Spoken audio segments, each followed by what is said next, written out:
Welcome everyone, Adam the Woo here, coming to you from Kokomo, Indiana, and I'm standing right here next to this mural of a guy making pizza or bread, and all of these characters against the mural are watching this guy flip the pizza in the air. None of these people are real. Wait a second, except this guy. It's Adam number 2. That's right, this guy's named Adam also, and he's going to be joining me and you vicariously as we careen around downtown Kokomo, Indiana, this guy's kind of sort of stomping grounds.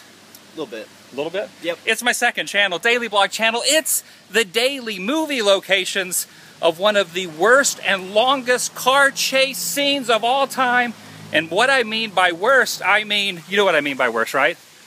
Best. Exactly. I'm talking about the late 80s, 1987, 1988. I don't know exactly when it was created and filmed, but it was in the 87, 88 realm, depending on who you talk to or what website you visit. I'm talking about Terror Squad, starring Chuck Connors, TV's Rifleman. Did you ever watch The Rifleman?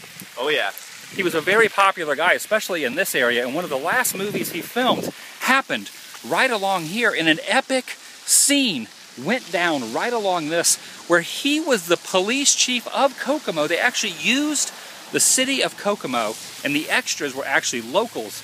The actors were legitimate paid actors. Everyone else were just locals who lived here and breathed and survived in the town. And a lot of the action actually happened right in here. In fact, one fantastic scene happened right up here on the corner of Union and Sycamore Street. So if you see the sign here, Union and Sycamore Street. So right over here, Chuck Connors would have been driving his police car, chasing some Libyan terrorists who took over a nuclear power plant.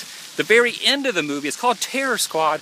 You can look it up on YouTube. Go on YouTube and just look up Terror Squad car scene. It's about 22 minutes long. It's the very tail end of the movie, and it's one of the most exhilaratingly, awesomely bad car chases, death sequences of all time. The scene I'm talking about happened right in here when an elderly gentleman, you will play the elderly gentleman, fell down in the road right here. He was crossing the road from this way.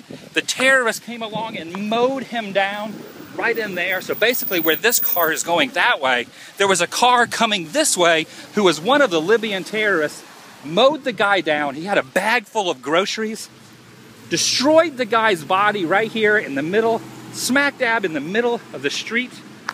And this is exactly where it was. Right here is where the old man was laying there.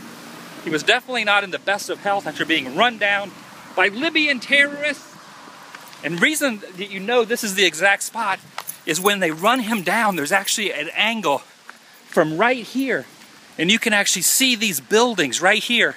The camera angle's down here. He's laying in the road. The terrorists not only run him down, but the local town folk run up and they're like, oh my goodness, are you all right? Are you all right? They gather all around him. And then Chuck Connors, what does he do? The guy who's supposed to be saving the town folk, he turns the corner, and what does he do? Blast the guy. Yeah, he runs the guy down right here. His police car turns the corner just like this guy's coming toward us now, runs the guy over. A helpless, defensive citizen. Chuck Connors, no longer the rifleman, has gotten old and aged. Evidently, he should not be driving a police car. And in the movie, what was he always doing? That's basically his move over and over and over in the movie. Was awesome. He would see some kind of carnage that the Libyan terrorists would do. They were killing people, they were shooting people all through these streets. He would pull up in his cop car and he would just do this. Let's do it together. Man, that sun's really bright, but that's what he would do. He would keep doing this, and the way you know this is the exact spot is you can actually see this stairwell right here in one of the shots. The angle was back over there. You can actually see this stairwell. You can see this building right there. Downtown Kokomo, Indiana. So there's a couple more spots right up here we're going to show you. We got quite a good ways to walk.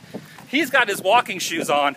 I, however, have my flip-flops on, so you can probably walk faster in regular shoes than I can in flip-flops. So basically, the terrorists, go on YouTube, look up the clips, you'll see what I mean. It's a 22-minute clip. Hopefully you didn't get too bored watching that YouTube clip for 22 minutes. But the terrorists turn. After they run down the old man, they drive straight down this road. They drive straight down this way. In fact, in a lot of the scenes, you can actually see the Kokomo water tower off in the distance. You can actually see the Kokomo water tower way off there. Look at that. The world famous Kokomo water tower from the movie is still here off in the distance. But I want to show you one other area. When the terrorists come around here, they have their guns, their Uzis, their shotguns, all the different arsenal they have, and they're over here shooting random people, just random people that are trying to live and shop in the downtown area. And there's a fantastic scene here where people are just scurrying. They're scurrying that way. What do? One of the guys jumps off just like that. Adam did an excellent recreation of the guy leaping. A guy leaped right there against this wall. The way you can tell is look at that white building over there. The guys would have ran from the bullets. They're running, and they would have jumped right here where this flower patch is. Pretty crazy. Pretty crazy to think a movie was filmed right here in Kokomo, Indiana. You ever seen that movie before? Only the chase scene. Only the chase scene is all that matters. The rest of it was actually filmed at an abandoned warehouse that was supposed to be a nuclear power plant. They actually destroyed it for the movie. That doesn't exist anymore. But the downtown area still exists, which is awesome. And one of the last final scenes I want to show you is where the motorcycle would have drove right down this road, right here. Motorcycle was being chased by the Libyan terrorists.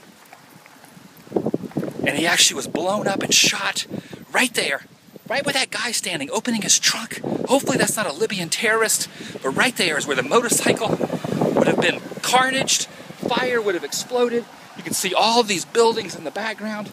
A bunch of locals came up, gawking in awe of the guy. He took his mask off, and his face was completely charred. Give me a charred face.